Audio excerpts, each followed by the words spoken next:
Good afternoon and good evening, Ben. Good afternoon. Good Good afternoon evening to to you. you. Yeah, good evening to me. Exactly. We got Uh, all the time zones confused. you're right. All right. So we are in Pirkei Avot. We should be in Mishnah Yud, the 10th. Mm-hmm. Okay. All right. So let's jump right in and then we'll take it from there. So, Shmaya ve'avtalyon kiblu mehem. שמעיה אומר, אהוב את המלאכה ושנא את הרבנות, ואל תתוודע לרשות. Shmaya and Avtalyon received the oral tradition from them. Shmaya used to say, love work, hate acting the superior, and do not attempt to draw near to the ruling authority. yeah. Okay, so this is where the English actually makes it like the English is more clear. It kind of chooses one interpretation, and in the Hebrew, you can have I basically Right. wrote, I don't know what this means. Well, when they say like hate the Rabbanut, and right. So, okay. So first off, our classic, let's first jump into some context over here. So here again, we're talking about the twins. These are two pretty famous twins, Shmaya and Avtalyon. So here we're at the days of the end of the Hasmonean period. And we're like getting close to Herod's period as well. Just from like a historical point of view, like the Hasmonean period altogether is roughly like 200 plus years. Maimonides cites that as well. While the split is usually like 103 years for, let's say, the original Hasmonean house, and then there's dynasty, and then there's from Herod, there's another 100 something years, but altogether it's around 200 years of the Hasmonean dynasty. And we have these two characters, Shmaya and Avtalyon, who received their oral tradition from them, who we just read previously in the last previous portion. And these two characters, interestingly enough, are the Talmud tells us that they are either they themselves were converts or they were sons of converts. That their lineage goes back to Sancherib. Sancherib is one of the generals that part of the exile of the 10 tribes. And this is just like another example of, while it's not biblical like Ruth, but where you could see again the foreigner coming in from the outside and then being grafted back inside. And here again is like a major character, right? So you have them being descendants of people that were caused the exile of the 10 tribes. However, now when they're grafted back inside, they're being very instrumental, obviously, for the continual growth of the Jewish people at the time. Okay, so and like also they were super famous. It's like the Simon and Garfunkel at the time. Like they outshined the high priest as well, the Kohen Gadol, right. And they were really loved by many of the community at that time. So let's get. Here's a question for you in terms of the show. So Shmaya and Avtalyon, or all of these pairs, does this do we take it for granted that they were on the Sanhedrin? Yeah. They're part of the Sanhedrin. Later on, when Hillel comes in, and we'll see it later, Hillel also brings in the Nasi, like he brings in another position into the Sanhedrin, and he brings in like this new authority. But that's also a power move in relation to like when Hillel's involved, he's already fully immersed in Herod's reign. And then there's like an idea also removing the corruption away from the priests and moving more towards the authority of the Sanhedrin. So, but they're currently, yes, they're part of the Sanhedrin. Right. Okay. Hey, Flevis, how are you? And there's a link if anyone wants to sit and enjoy and join in as well, by the way. Okay. So they tell us over here, love work, right? So we have love the work. So the general translation usually is manual labor. Okay. So that's the kind of work you should be loving. One, because it doesn't make you a burden on society, right? Like you could teach a man, you could give a man a fish, or you could teach him how to fish, and then he won't go hungry for the rest of his life. So the idea is like we really want it to be something very proactive, something that you could take care of yourself. We have Also, it's just the fact of the matter that it's keeping you out of trouble. You're going to be busy the whole time. You won't have time to be gambling. You won't have time to be like chasing women. You'll just be keeping your nose down and your mind busy. And the classic idea of that, true rest only comes from true labor, right? So even God, after 6 days of creation, ultimately takes his seventh day to rest. But that happens from like a burst of creativity, which makes one, gives someone meaning. This relates a little to the issues people had with universal basic income, right? Will this cause of a lack of meaning for everyone, what they're going to be doing with their time? So we start with love work as a very practical piece of advice. And we're going to put also this into context. Right. But, and they choose, you say manual labor. Is that related also to the fact that melacha is specifically the word that is used, like melacha versus avodah, and melacha being something that is not, you cannot do on Shabbat, on Sabbath, right? Yes. So I hear what you're saying. So we could play with that and say yes. I would say, just generally speaking, when they're using melacha in that term at that time means manual labor, but also what you're alluding to, which is like, it doesn't mean like some random job, but more of the issue, the jobs that would be prohibited on the Sabbath, which was most jobs basically at the time. So we could work with that interpretation. I like that. Okay, so then we have hate acting the superior, right? Which in Hebrew is usnet rabbanut, which people like because the rabbinate, what it sounds like is like hate the rabbinic authority. And you would wonder, like, why are rabbis saying that you should hate the rabbinic authority? But generally speaking, it's talking about, like the translation gives us over here, about your superior. So it's like I don't know if it's the first version, but it's a very early version of speak truth to power and like hate the man sort of attitude, and for multiple reasons. One is it doesn't put you in an ideal situation because it could lead to corruption. You're in a superior position right now, and something's going to come your way, and you'll decide to manipulate the system. B, built into the idea of power corrupts, like built into this position, this superior position, you're going to it's inherently there's corruption built into it. You have there's like a wordplay of rabbanut, so this only works in Hebrew, but like hitrav revut, like showing off. So again, it has to do with sort of like title, status, position. So like we want you to avoid that as well. And in this position that you're in, this superior position that you're in, you need to be dealing with two things. One, you're always going to be dealing with saying no to some people, right? You're going to have to say yes. You're going to have to say no to some people. So it's not an ideal position to be putting yourself into. And secondly, and this relates more to actually the rabbinic aspect, is like if you're dealing at the Sanhedrin level, you're also dealing a lot with like monetary issues. And for example, today, if I was a Sanhedrin and I'm rubbing shoulders with Mark Zuckerberg and Elon Musk, I want to start investing more or be involved. Well, both of them are not like in investment banking, but either way, like if I'm dealing with like Goldman Sachs, right, and I'm a Sanhedrin, you might lead you to be in that world. And this I don't know what's the term. Right? So government and finance or money, at least. Here you have, this goes back to the original sentence we said, the thing that Shemaiah said, which is Ehovet HaMelacha. Don't waste your time with these other positions. Really, you should just be focused on manual labor, and that's where like the main focus should be. However, this would lead to a question, obviously, which is then who should do it then, right? You just told us, okay, don't focus and you shouldn't be doing this and this shouldn't be a job that you do. Then who is doing these jobs? Because someone needs to do it. So there's an interpretation, which is only the people that hate it are the people that should get the job.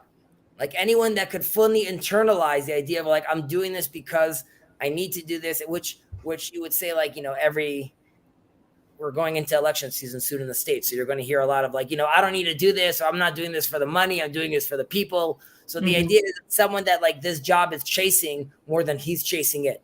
So the person that knows how to, to integrate that, being like, I wish I could do something else, but I have to do this. So that would be the case of why we're not telling anyone to do it, because it should be clear who needs to do it, and you shouldn't be chasing after it. Yeah, that sentiment sounds familiar from different places. Baz is telling us over here, in many respects, blue collar work is more satisfying, fulfilling than office work. I would agree, and our sages agree with you as well. And he's writing over here, that's my thought on Sunday chores. I hate it. Okay, exactly. So he's doing it because he hates it. He understands. Your wife knew it as well. She knew that you're really worthy because you hate it. Okay, so and just in general, this is again sort of like we get into the next line, which is ve'al tivadal rashut, right? And do not attempt to draw near to the ruling authority. So this is again like an early version of like very pro small government, libertarian sort of. You don't, and Maimonides says this as well. Like once you get involved with them, they're not going to let you go. And the attitude is general. The government is always self-serving. While they have their claims that they want to take care of you and want to help you, at the end of the day, like they're out to get you, and they're going to take care of themselves first. And there's a real push over here to really, remove yourself from the government. Now we need to put this, because seemingly this sounds a little strange, back to the context we were talking about earlier. Mm-hmm. This is the end of the first phase one of the Hasmonean dynasty. Herod's coming in. There's a lot of distrust with Herod, and he's not pro the Sanhedrin. It gets very intense. Obviously, there's different interpretations, whether it's in Josephus or in the Talmud. But Josephus' account seemingly maybe makes more historical sense. But there's a time where Herod or put down some sort of rabble-rousers, but in a very drastic way, and he gets summoned to the Sanhedrin. And when he gets summoned to the Sanhedrin, Shemaiah is basically calling him out, and he's saying, like, I'll hear you if the rest of the people, of your court agree. Mm-hmm. And he looks on right to left, and their faces are looking down, and they're all like embarrassed. And he tells them that in the Gemara it says they all died and turned into bones. In reality, what Josephus says is like they were embarrassed, they didn't say anything, and at the end, Herod kills all of them. But basically, you're hearing echoes over here of Shemaiah and Avtalyon saying, we've dealt with government before. We know this is bad news. We know they could flip a switch in any moment. So really, you should sort of keep your distance from this institution. It's a very big political statement over here. Yeah, it's interesting. I mean, I'm curious what Avtalyon would say, because again, with the pairs and the working with each other, because he seems to be very biased in terms of like biasing towards don't attempt to reach the top, right? Like hate acting the superior, and then don't get close to the ruling authority, and like just be satisfied with the things that you do day to day. I wonder just what if Shemaiah was. It sounds like Shemaiah maybe he was in the Sanhedrin, but was he also? Is there any idea about him having some kind of occupation or doing something beyond the Sanhedrin? Not that I recall. I know that there's, again, I think in some cases it's Avtalyon who's talking. In some cases it's Shemaiah that's talking. I'm going to write that down though to see if I could find. 1 second, I have to see if I can find a difference with their attitude. I hear what you're saying because they're the pairs, but seemingly both signed off on this one. That you should be careful from the government. Okay. Next. Next one over here. We have Avtalyon Omer Chachamim היזהרו בדבריכם, שמא תחוו חובת גלות, ותגלו למקום מים הרעים, וישתו התלמידים הבאים אחריכם, וימותו, ונמצא שם שמיים מתחלל. Avtalyon used to say, sages, be careful with your words.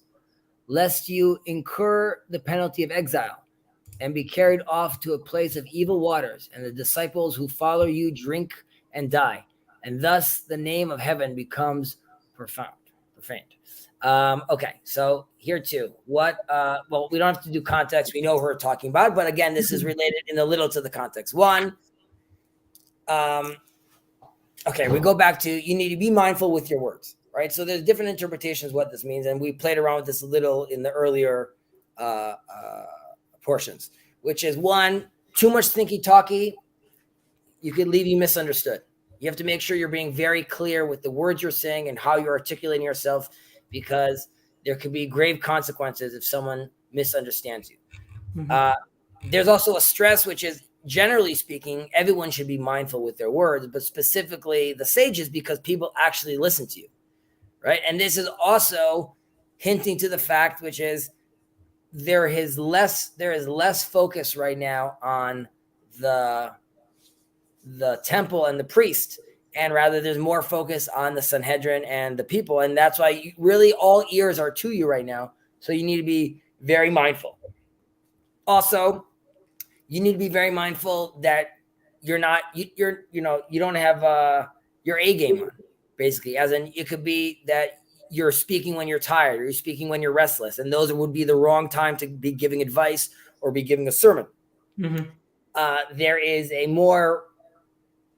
There's a more radical take, which is a play on words. Hizaharu b'divrachem. This is also a time where the Zohar, the seminal text of mysticism, Jewish mysticism, is making the rounds, or sort of coming out potentially, or versions of this are being dealt with. And in the Zohar, it says that if we want to hasten the redemption and shorten the exile, we should be learning the Zohar, because it allows you to widen and open up your understanding of the Torah. And this would be a play on words, saying the Chachamim hizaru b'divrachem, like sages, enlighten your words, as in fill them with the Zohar. So shema tachvu chovat galut, because if you don't, you're going to stay in exile longer. Right. So that's a completely different take, sort of, on that, on those words. Generally speaking, it's one should be wary with their words. And this goes back to what we said earlier with Herod, right? So we know Shmai and Avot already had their run-in with the government, and they're saying, you're going to be mouthing off about the government. You got to be very careful what you're saying, because they might send you to exile. You might get in trouble. Now, there's a few ways of looking at exile and what this trouble means. So, and this relates to all the next verses that we'll sort of like break them down sort of together. There are interpretations that it means physical, right? You get misplaced because you were mouthing off and because some political issue happens, and you go and your students are going with you. However, in this new context, the words you were using in place A are no longer as relevant for place B. And people might misunderstand you then if you're still using that old version. Let's say if you were in Israel and you were just thrown to Babylon, you're going to have to use some sort of Babylonian sort of techniques, because that's going to be more relevant. And the focus is generally on the students here, not on the sage himself, because the presumption is the sage himself can handle being misplaced. The students, the people, cannot. Okay. And then in that case, they would misunderstand him, and they find themselves in a place where there's bad waters, as in they need to go find water someplace else. They need to find sustenance someplace else, and it's really not the ideal match, and they get into trouble and they die, whether spiritually or actual physically, just from getting in trouble. There's other interpretations which will say the ideas you have may make your students feel like they're in exile and ungrounded. As in, you're now coming and you're teaching, and this relates back to the Zohar idea. You're now teaching the secrets of the Torah. And if you're not careful with how you're explaining those things, someone might find himself very quickly in some, heretical place. And then he is misunderstanding your words. The water that he's drinking is now becoming evil water for him. This is no longer healthy water for him. And the students after that are really going to completely go off the reservation. you're going to really lose them over here. There's a small hint over here to, the ideas that happened in Christianity at the time. If you go according to the claim that and Jacob likes this with regards to the Dead Sea Scrolls, where there's a misinterpretation of mysticism over there. And you could see where the Trinity is potentially also a misunderstanding of the Kabbalist talking about the Shekhinah and different elements over there. And that would be a perfect example of Hizaru b'divrachem, right? Things could be potentially misunderstood in that case. Yeah. So it's really so both whether it's physical or whether it's spiritual, there's an exile that you could be bringing upon yourself and your students. What does it mean by chovat galut? Is if I translate that more directly, is the not the requirement, but something with the requirement of exile. What is the chovat galut? What is that? So why is it put in that way? There's also an interpretation which is if you are not careful with your words, then the punishment according to Jewish law is that you have to be exiled. You specifically as that rabbi. So it says techovu chovat galut. So you will be required to be in exile. V'tiglu lamakom mayim hareim, and the result to that is that bad water will tiglu. What is it? Tiglu. No, so now that you are, and this works whether it's physical or whether it's spiritual, but you will be sentenced to exile. Yep. Right, and then you will be exiled to the place where there's the evil water. Now, where is this place where the evil water is? Whether it's in this new understanding that your students have, because they don't fully understand where you were coming from. They're in this place where there's evil water.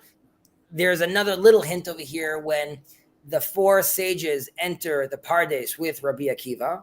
He warns them, the Pardes being the secret levels of ascension in Kabbalah. I'll use just, it's a little more complicated than that, no nuance in that, but for all intents and purposes.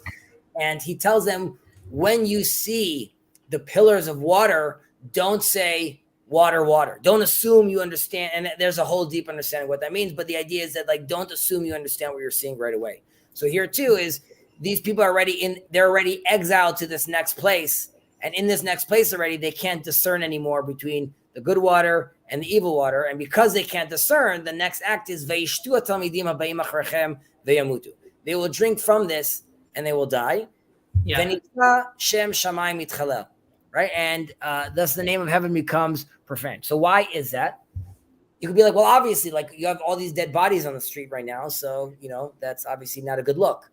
Mm-hmm. But more with the spiritual interpretation, which would be that no longer have control over what your students said, right? There's a famous example with gossip, right? Which is gossip is you take a pillow and you open it up in the air, out your window, and you let all the feathers fly.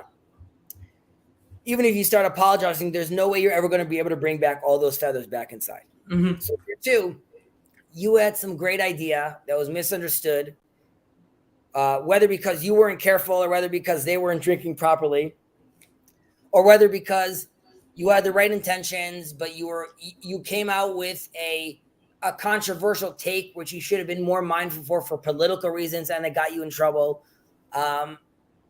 Your students now are running along, quoting you, saying, he said 1, 2, 3, but that's not at all what he said. And then you have a false narrative being spread, and that is where you have Shem Shamayim Yitchalel, and that is obviously not a good position to be in. Yeah, it connects to, I think when I was reading the Rambam, he was talking about how, especially if you're a sage, if you're somebody that's gadol b'Torah, a great Torah scholar, and you act in not in a bad way, then that is you need to be super careful, because if you do that, that is also sacrilege or just a chilul Hashem, because people will associate your behavior and how you're acting, and here, like we're saying, your ideas with what the religion, what Judaism, its ideals and virtues or morals. Agreed. And the other note, the small note that I had here is that when we had the Mishnah Daled on the fourth verse that we looked at before, 2 times before, I think it was, they all also used the idea of the metaphor of water, of like be thirsty and be thirsty. Exactly. They said like you should drink from what your rabbis are saying, and then there we said like you got to be careful like what you're drinking. Both you need to be mindful of the cup you're breaking up. Second of all, you need to be mindful of what you're saying.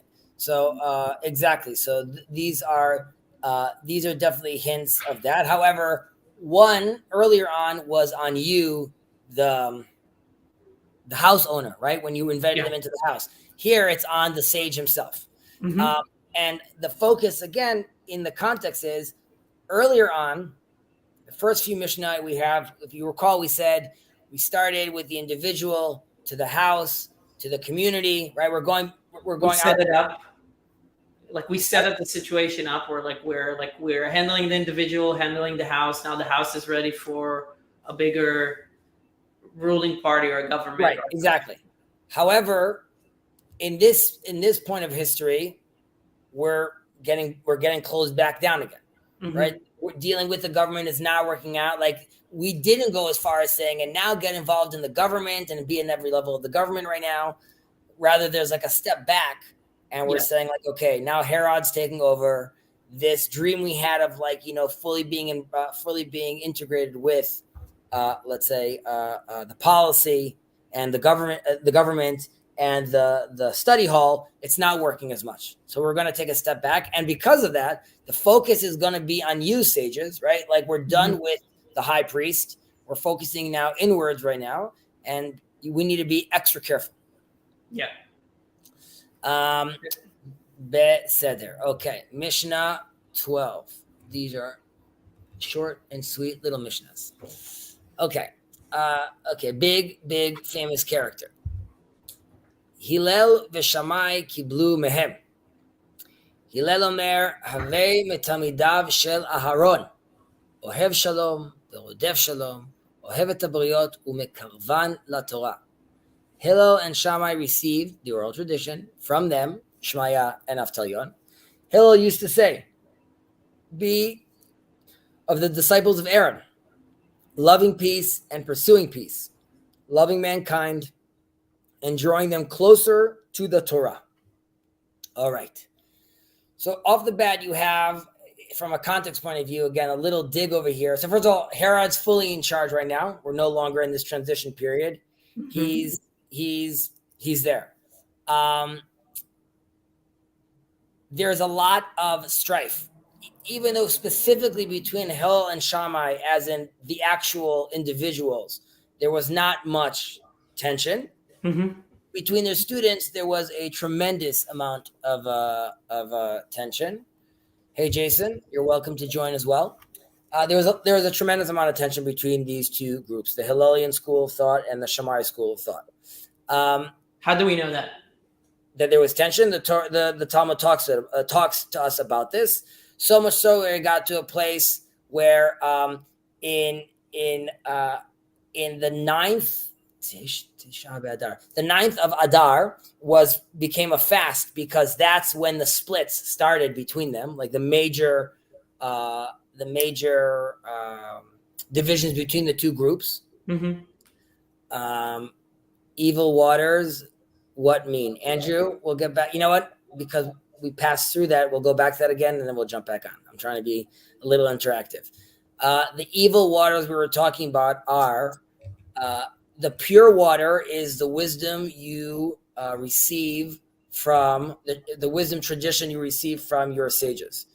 And we were saying that if the sages are not careful with their words, they could be subject to exile, and then find themselves in a place where their wisdom is no longer understood as well, because they're in this new space, and due to that, their students would need to receive their water from someplace else, and it would be evil water. Or there could be an interpretation that the things that you were explaining, while your intentions are pure, could be too complicated or too abstract, or maybe or they're misunderstanding what you're saying and taking your pure water, and unfortunately, it through that process, it gets converted to evil water that could lead to their death. It's speaking here most probably allegorically or metaphorically. Sorry, that's what I meant. Andrew, I hope that answers your question. Okay, back to Hillel and Shammai. Okay, so we were talking about them, that there was a fast day is commemorated because the splits started between them. Now there was a time where while there was always disagreements, or many disagreements, the daughters of Hillel and the daughters of Shammai would still marry within each other, so they still saw themselves as one group. In this case, Hillel and Shammai also, like Shamayim, is very much like the sky, which is like the heavenly law, which is very deen, justice. And Hillel, also with the hay inside, is more connected to chesed, and also his character talks about that as well. So you have that split. Now, generally speaking, the Hillelian school of thought is more lenient, and the Shammai school of thought is more strict. Right. Almost all the halachot, the ultimate decisions made between these two different schools of thought, the halacha ultimately leaned in the direction of Hillel, besides some specific cases. Now there was an idea that's out there that became very popular. Even its source it's not such a popular idea, but became more popular, that in the end of days, or in the times of Messiah, the laws will all be according to Shammai and not like Hillel. And that would make sense, not because we're going to accept a more stringent lifestyle. However, once we were all enlightened and we could all see God's glory, it would be obvious for us to do, to put in the extra effort and do the extra work. But generally speaking, we go according to Hillel. And while both ideas could be true in the sense of that they're both for heaven's sake, eventually you need to make a decision. Now, as far as there were times where the law was according to Beit Shammai, and that's usually when they were not in a majority of opinion, but rather the majority of power. They had the most amount of power, and even led to a period where they killed many of the Hillelian students as well. And here too, the Talmud gives us an example that day was akin to the day of the golden calf. And it's not because of the idol worship, but because the day of the golden calf, the Levites killed 3,000 of their own people. And here they're saying also this is reminds us of that day where all these people were killed. Just two more things with regards to this pairing and this context. There is some that say that that due to the split in opinion between Hillel and Shammai with regards to are Gentiles deserving of a place in the world to come, and Shammai is no, and Hillel is yes, assuming they keep all the 7 Noahide laws. And this, according to some, leads to a chain reaction to he sends out his students. Hillel, Jesus, they make a new religion. This comes from pure purposes, really. So there could be a universal Judaism, so to speak, for the rest of the world. And that way they could all come under the umbrella of the 7 Noahide laws. And then they will all have a peace in the world to come. However, somewhere along the way, it gets a little nuts. This has to do with this, you have to then have a discussion about like, was Hillel or other in his group part of the Essenes group? But that's for a separate historical conversation. And in the schools, Shammai would never, what they say, the schools of Shammai would never teach the method of Hillel. And in the Hillel school, what they would first do is steel man the version of Shammai and only then teach their position. And their attitude was like, we fully need to understand where our brother is coming from. And so this was also like the original steel man was Hillel. Okay, so now we'll jump. Was that okay, or a little too much? No. Also, one more thing, which is like a famous story. Now it's too much. Okay, you can go first. It's like interesting to think that on this issue, Jesus was more on Hillel's side. Most everything else seemed to be the Shammai side. Yeah, I hear what you're saying, but I don't know. Like, I mean, when he has his issues with the money changers or with the Pharisees, with not what they're teaching, but what they're doing. There's some of that also in Jewish thought about the Shammaian schools of thought, that they were very strict on the letter of the law, but they weren't actually maintaining the actual spirit of the law, which is, I believe, what JC was pushing. Okay, so the one thing I wanted to say about Hillel, there's a famous story. He comes from Babylon and he has to do manual labor, and he is very poor, and he wants to study in the study hall of Shmai and Avtalyon. However, he does not have enough money. He can't come in. So he climbs onto the roof and he listens from the roof, but it's a snowstorm, but he doesn't stop. And then the snow covers him, and all the snow covers him and the skylight. There's no light inside the study hall. So they rush up to the top and they find him over there and they bring him in. And they're very nice and warm to him. And the way he gets to his rise to fame, his claim to, his rhyme to prominence is there is an issue that the rabbis are not solving with regards to a Passover sacrifice. And through his understanding or his interpretation methods of the text, he manages to come up with an answer. Mm-hmm. And this to everyone is very novel. And he comes in and he also he starts the president role inside the Sanhedrin. And he also brings on the 7 different like hermeneutics tools of how to learn the Bible. And there's different rules of like when there's similar words. Also, we don't have to get too deep into that, but that's Hillel. Okay. So he tells us, be of the disciples of Aaron. Okay.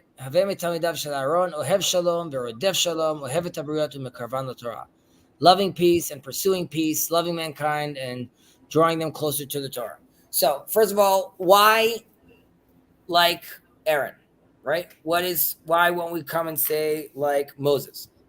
So what's so magical about Aaron specifically is he, and I mentioned this before in this little corner, but Aaron is the correction to all the older brothers in the past that sinned, all the way from Cain and Abel, who could not handle the older brother getting being rewarded. And there's Isaac, there's Ishmael, there's Esau.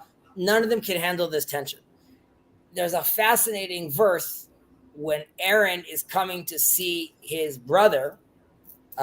Moses says, I'm going to see Aaron. Moses is talking to God, and God says, Aaron's coming on the way to you. And Moses goes out and says that Aaron was happy in his heart, right? Like the Torah is giving us a glimpse of like, no one said anything, but we want to let you know that Aaron was so happy to know that his brother just received like this position right now.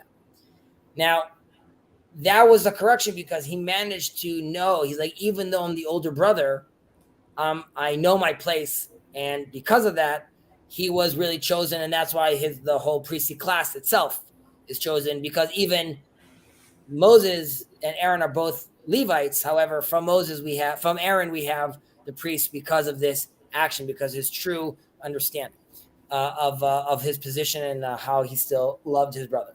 Now there's another focus, which is, you would think that, trying to do kumbaya world is not it's not such an honorable position. However, they're stressing to you that, like, Aaron the Great, this was like his main occupation. This is what he was known for doing. There's a joke how, like, he would go to one person and say, like, there's two people that fighting, and you'd go to Jake and say, like, listen, Jake, really, Sam forgives you. And then you go to Sam, really, Jake forgives you. And then they would meet. He probably pulled that off once, because eventually they were like, he still owes me 10 grand. Right. So they wanted to focus and stress the fact that it's also an honorable job. Now, also the terminology over here of loving peace and pursuing peace, these are active. Right? With shalom, it's pursuing. It's almost like chasing peace. I think pursuing. I mean, I guess pursuing is a good enough word, but it's not about being passive and saying, like, I'm okay. I'm okay with the people around me. It's go out there. This should be like, a 9-to-5 job that you're taking on, which is actively going and pursuing peace and removing unnecessary hate. Okay, so the terminology is very specific over here about ohev verodef, is you're taking action. And then we go much wider. We come and say, seemingly you're saying, okay, I'm going after people and I'm trying to make peace in my neighborhood. Ohev et habriot u'mekarvan laTorah, loves all the creations. So here too, it's not enough to then you say, okay, I'm going to be accepting of the creations, or like I could tolerate them. It's, you need to love anything that you could identify as God's creation. And this also, if people, look at Jews as being very, inward focused, there's definitely a lot of love shared out there. And it's really, this goes from Gentile to Jew. You could decide to look at nature and art, and nature and animals and anything like that also in this rubric. However, generally speaking, it's talking about people, but all humankind, all creations of God need to be fall under this category, that you need to be chasing and trying to make peace with them. And the idea is that the peace is the goal, right? Like, this is a goal that we're putting on a pedestal over here, saying that, like, we need to achieve it, so much so that we need to take time out of our day to do it. We need to be active about it. And the focus can't only be inward, rather it needs to inward more into the community, more about anyone you see out there. Anytime you're seeing hate out there, and the concept of shalom obviously is a very profound concept. But once we did all this kumbaya and we're loving and we're chasing after these people and all creations, umekarvan laTorah, drawing them closer to the Torah. This includes the Gentile, right? Brings it closer to the Torah. So it's, if loving is one goal, and you managed to love this idea of this other person, you managed to maintain this peaceful environment. Once that's done, you should then attempt to bring them closer to the Torah. And by bringing them closer to the Torah, this isn't trying to convert them, rather trying to put now this concept of peace through the context of the Torah, and trying to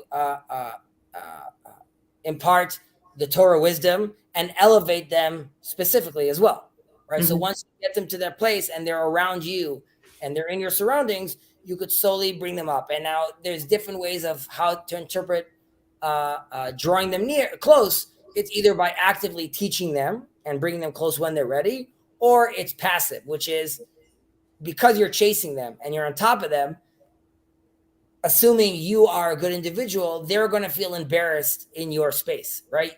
We're around this good guy all the time, is rubbing off on us, so to speak, which if you remember last time we were talking about being very wary of the dangerous or the evil neighbor. So here too, you're talking about someone that is going, into into the thorny bush, Mm-hmm. right? To try Right. to extract and try to maintain peace. Now, unlike with the evil neighbor, which is like, you shouldn't just be chilling with your boy smoking a J if he's an evil neighbor. However, if your evil neighbor is arguing with people right now and creating chaos, potentially you should be running into the thorny bush and trying to create peace. Right. Yeah. So there's the trade-off of intervention. Right. So the trade-off of an intervention. And zooming out for a second, again, this is a response to, why don't we say over here, why are we saying, why do we say be of the disciples of Aaron and don't say be like Aaron? Right. Yeah. So that was my question. This might be more literal, but it might connect or not. But yeah. So I was wondering if there is something about it. With telling you about Aaron, is there something about the priestly obligation of like the role of the priest? Because like the students of Aaron, I would assume is he referring to the priest that will come after him, or so? What's the connection? So follow that. Who are the priests that come after them? Who are the priests that come after him? Yeah. Saying if you continue with the priests that come after them, you're going all the way back to Beit Hashmonai. The Hasmoneans are coming from the priests who became corrupt. So he's coming and saying, I'm creating a difference right now. Right? There was the Aaron reign. Or redeeming them from the past. Right. Sorry? Redeeming them from the past. You're saying there was an element of that went away, but he's trying to go deeper into it. So he's saying, I'm skipping a generation. Yeah. I'm going to the students. I'm the students of Hillel. And that has nothing to do with my lineage. Hillel is from, he wasn't a Levite. I know his mom was from Judah. I think his dad. Either way, he's not a Levite. And he's saying that like be like the disciples of Aaron. We're all the disciples of Aaron because, wink, wink, the Aaron institution, it became corrupt. Mm-hmm. And we know it became corrupt because the disciples would be following peace and running after peace like Aaron did. Yeah. But they're not doing that anymore, right? We have just trouble from Herod. There's murderings going everywhere. So here, there's a play. There's a subliminal message over here to the community, seemingly, which is, again, using the word carefully, which is we're skipping a generation because we realize we need to see ourselves as the disciples right now and not as a direct lineage. And this, again, is part of moving away already from Shmaya and of Talyon. We're moving away from the high priest. So here, even more so, there's another sever where we're not even connected to that lineage anymore. We're seeing ourselves as the students right now. And, seemingly crowning the Sanhedrin as like, this is the institution right now that we're moving forward with. Right. And this is the modus operandi that it should have. Correct. And this exactly. And this is what this should be the framing. And this relates to what I said earlier about Hillel saying that even the Gentiles have their place in the world to come, which relates back to Ohevet Habriot, right? Loving mankind. Here it says loving mankind. Mankind, I don't think is a broad enough translation of here because Briot would really be the creations. Like Briat is creation, so it's really it's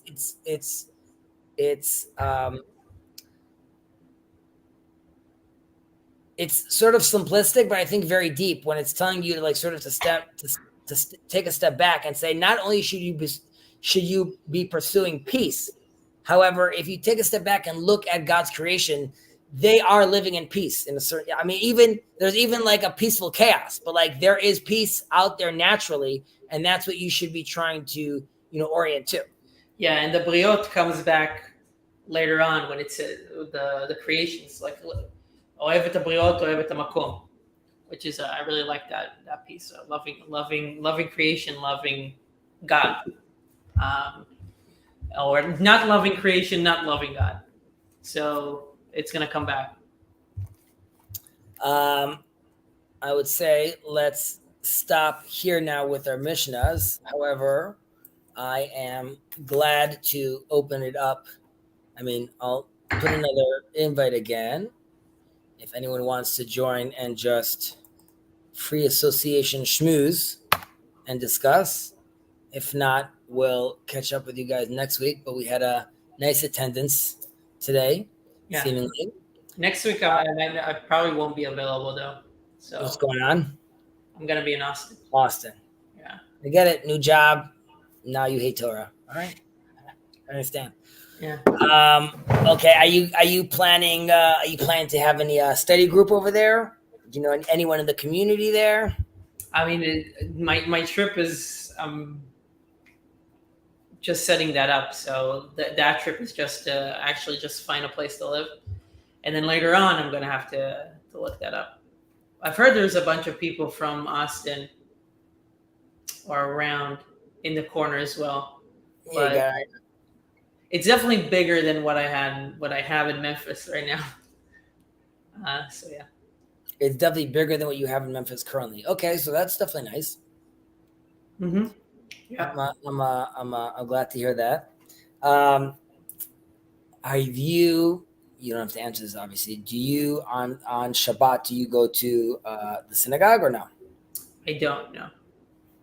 I mean, I occasionally would go to the Chabad to do maybe Kabbalat Shabbat, but not a consistent level. I see. Last week, this week was a very fascinating weekly portion. We read the story of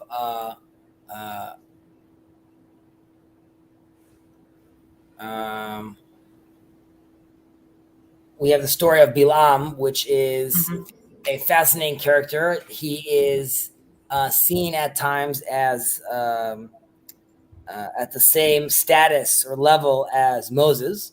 Sometimes our sages have even claimed that he's at a higher level than Moses. And it's a fascinating story because no Israelites are involved in the story. Like they're not talking. Moses isn't talking. We're just being told all of this. Moses is telling us all of this. I think in Jordan a few years ago, they found actually like some sort of like carving that actually talks about this guy, this wizard Bilam, which was fascinating. But all of Bilam's, there's this king Balak that is very mad at the Israelites taking over, coming in. So he brings over the big wizard and he says, I'm going to pay you to curse these guys out. And every time he tries to curse them, there's a famous story with the donkey, but every time he tries to curse them, it ends up turning into a blessing. Mm-hmm. And I was discussing with some people that the fact that, and in one of the blessings, he also says that he hopes that his at the end of days, his lot is like with the people, with the Israelites. He would die like the Israelites, right? Exactly. And I think it's like earlier stages of seeing the tensions of, let's say, Jewish wisdom and divinity, and let's say the secular channels of divinity as well. Well, you're seeing sort of this tension, right? He's trying to curse them. However, all these curses ultimately turn into blessings. He himself sees himself as like, if I'm dying, I want to be grafted onto this, like to this group eventually. And we also say some of his blessings we say in our daily prayer. So I think that this is more of an answer of, what was to come, where there is truth in worldly divinity, which is like, whether you want to look at the East or whether you want to even look at different traditions of the West, we don't have a monopoly on that conversation. Now, I personally have my own beliefs of like whether or not I've spoken before about like different frequencies or points of orientation, but clearly the Torah is trying to tell us that there's other conversations going on with God aside from our story, because there's this other guy that has this conversation with God and is having conversations with God. Mm-hmm. Yeah.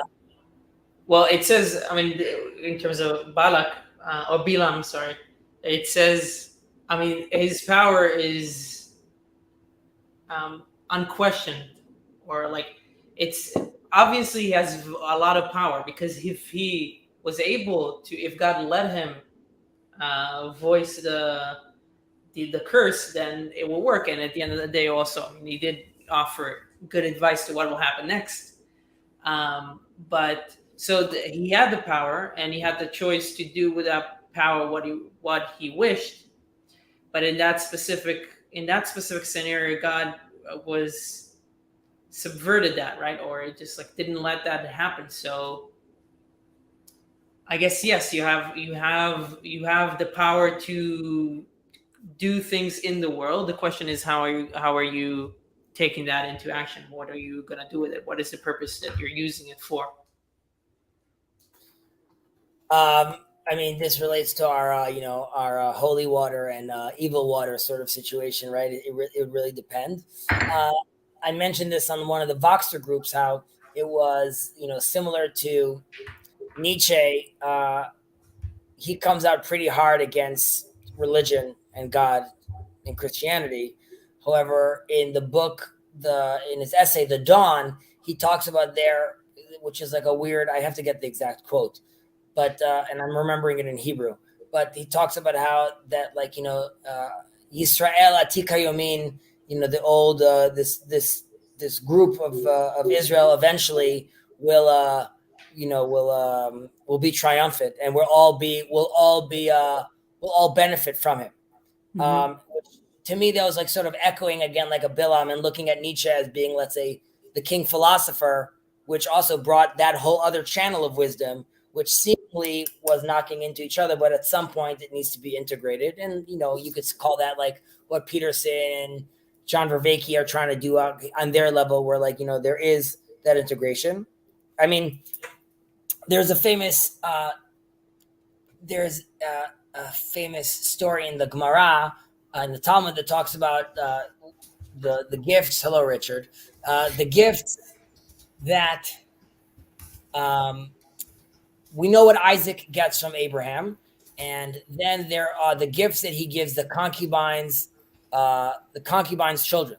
And it says over there that he gives them gifts, and he goes like from east of east, like the far east, basically. And the Talmud tells us that this is during the period where the first Vadas are being written out, and Abraham is giving different versions of spiritual practices to the East for their connection to the divine, which the Talmud then says we as Israelites / Jews call tum'ah, unholy. However, that's just for us. It's not inherently built in unholy. For them, for the East, that is their tool for divinity.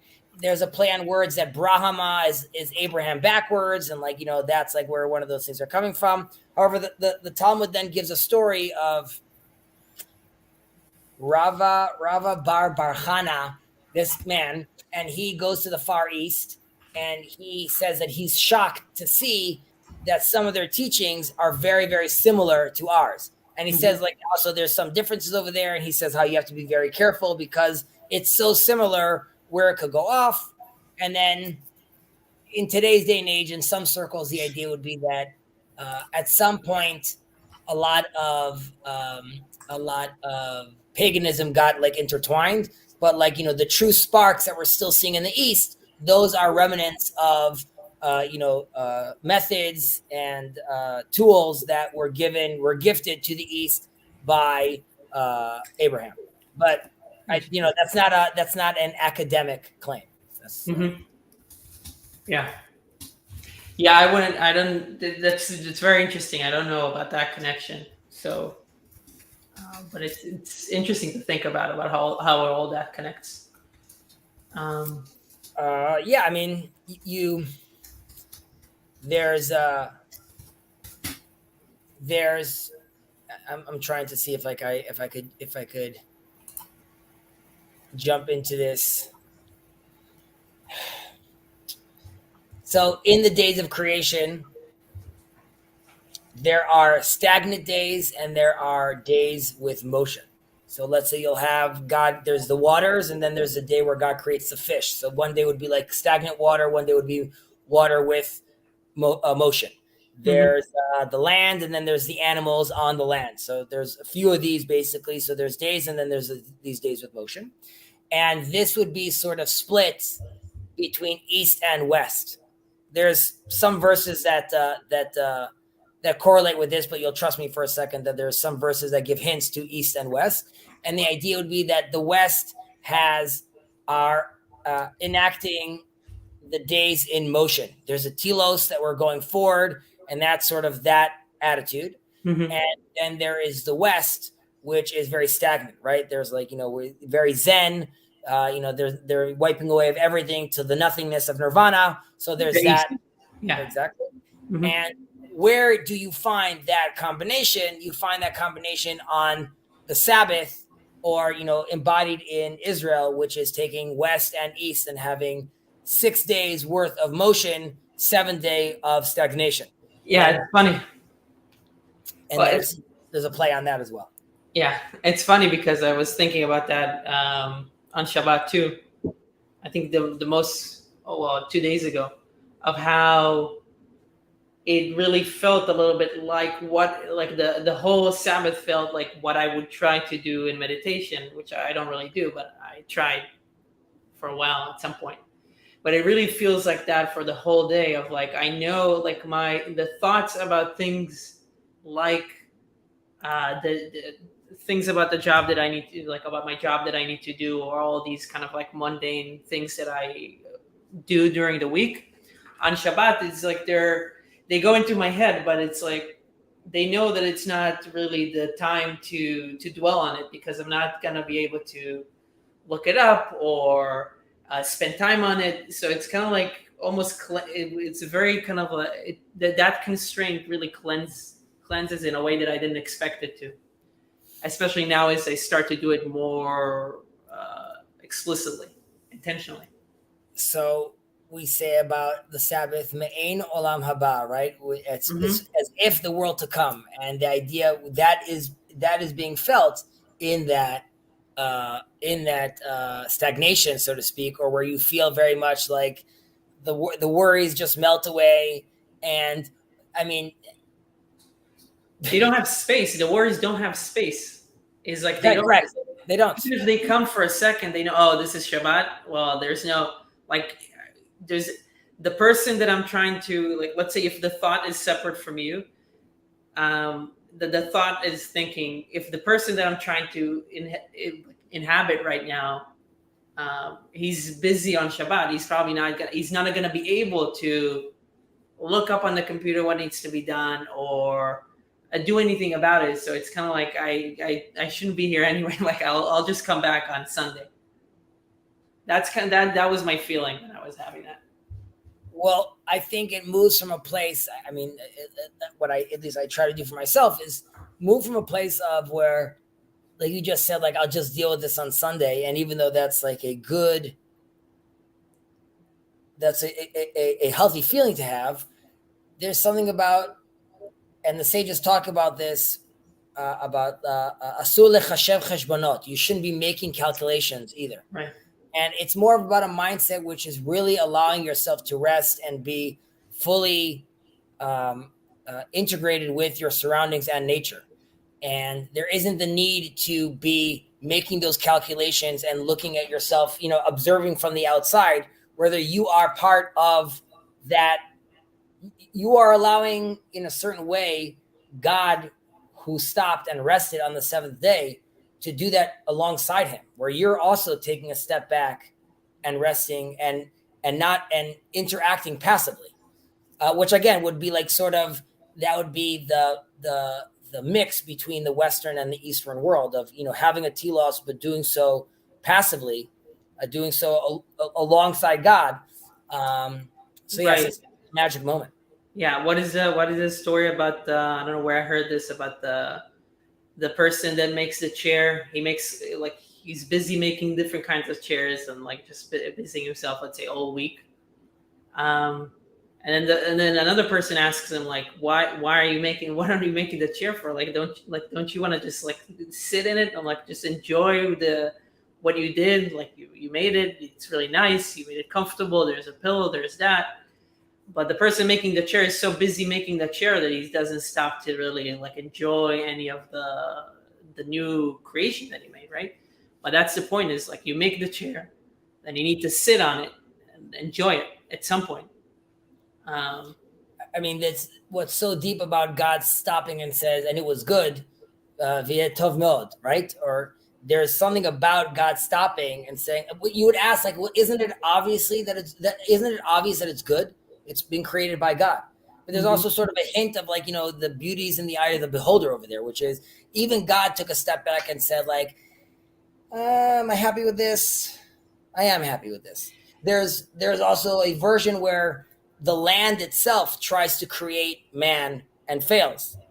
And then later on, there's like another attempt of God creating man, which requires which requires more of a divine act, and it can't just happen from ground up. It requires divinity as well. But it really is a fantastic gift that allows you to be transported it allows you to be fully present in the present, be shot back to the past with all the generations before you, feeling a sense of the future at the same time while you're enjoying this seemingly stagnant yet vibrant day. So in Jonathan Pajot's book, Language of Creation, he actually has a pretty short few thoughts on the Shabbat, which are also very interesting as well. While I see that some people are talking over here, I'm going to have to boogie. Sounds good. And I also see that Pastor Paul joined us as well. CRC guys, right? I'm not a rabbi, but the wisdom here is being brought on by questions such as yours, Ben, and the interactions of the people on the comments, which allow this to feel lively and, as Grimm says, virtually not alone. So we are thankful to you. And maybe if someone's running a live chat right now, we'll jump on. But for right now, it looks like I need to go. I could be free in another half an hour. Ben, thanks so much. You'll shoot me a message if we're on next week or not. And if not, if there's a day we want to try to do it earlier or not, worst case scenario, we'll just skip it to next week. Okay, sounds good. I'll let you know and I'll update. Catch you on the flip, brother. Thank you. Appreciate it. You.